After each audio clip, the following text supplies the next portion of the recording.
Hello and welcome to Any Answers Answered for February 2022. As ever, Tim and I have had a look through the pages of Any Answers and found a couple of questions to have a look at. Our first question this month comes from Jigs. And Jigs asked a question about employer pension contributions.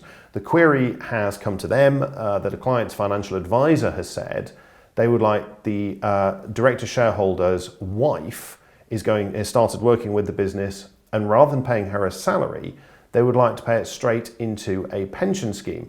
The IFA is saying this is only possible if she has earnings from the company, but Jigs is saying surely it's up to them.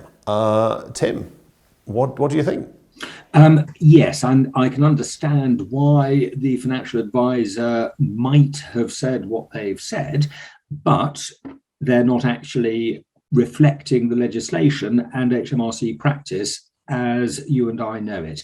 The point here is that if the company does make a pension contribution of, say, £10,000 in respect of the wife, where the company makes such a payment, then that payment of 10,000 into her pension actually counts as part of her earnings, and therefore it sort of franks itself, and it wouldn't be disallowed purely on the basis that she does not have sufficient earnings to cover it, because it is its own earnings, as it were. So that's the first point.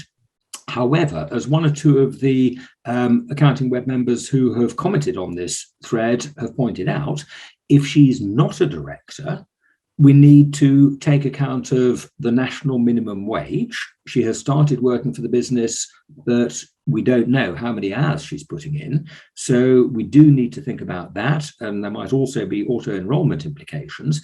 If, of course, she were to be a director, but without an employment contract, then the national minimum wage point would fall away. But fundamentally, the employer pension contribution can be made. There wouldn't be any PAYE. One of the commentators makes that point. And yes, Jigs, I think, was satisfied at the end of this. Thank you all, much appreciated. So the IFA's advice, you can see why they're slightly concerned, but I don't think they need to be. One point that wasn't raised, by the way, is the company getting corporation tax relief on it. We'd need to be able to satisfy ourselves that the cost of that 10,000 contribution was incurred wholly and exclusively for the purposes of the trade. And at that level, I don't think there would be a problem with that.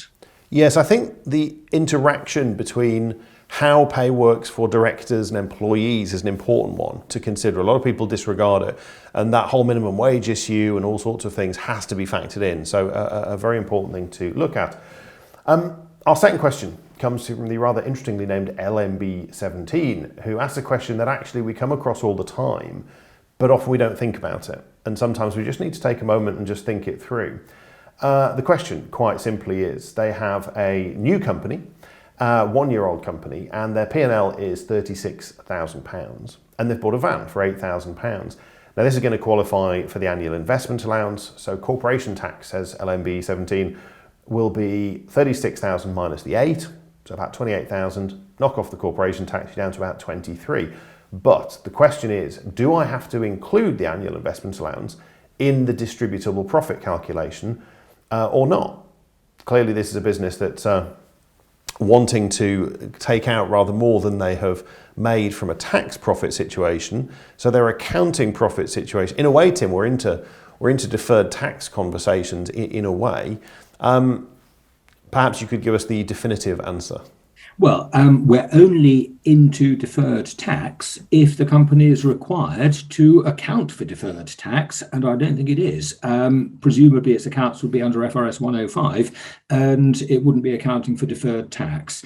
And so I think the answer here is that the distributable profit, which we need to establish in order to ensure that any dividends taken are lawful, the distributable profit will be the 36,000 less depreciation on the van. It may well be that the 36,000, we're told it's the profit on the profit and loss account, is after depreciation of, say, 20% per annum.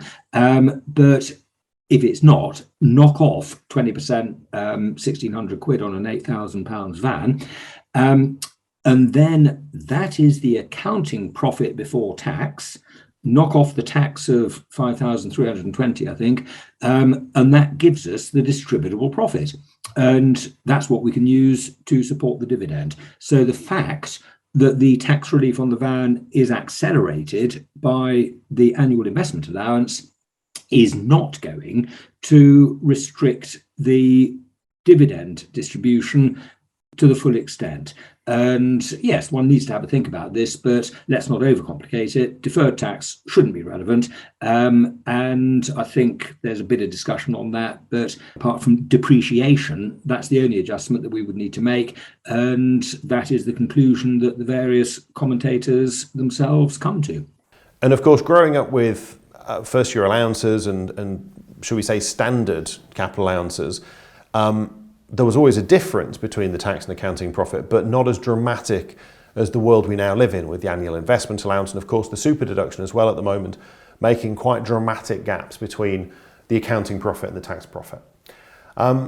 Hopefully useful, hopefully covered things that are relevant to you. Do keep posting on the pages of any answers, and perhaps next time we'll pick one of your questions to have a look through. But for this episode, bye-bye.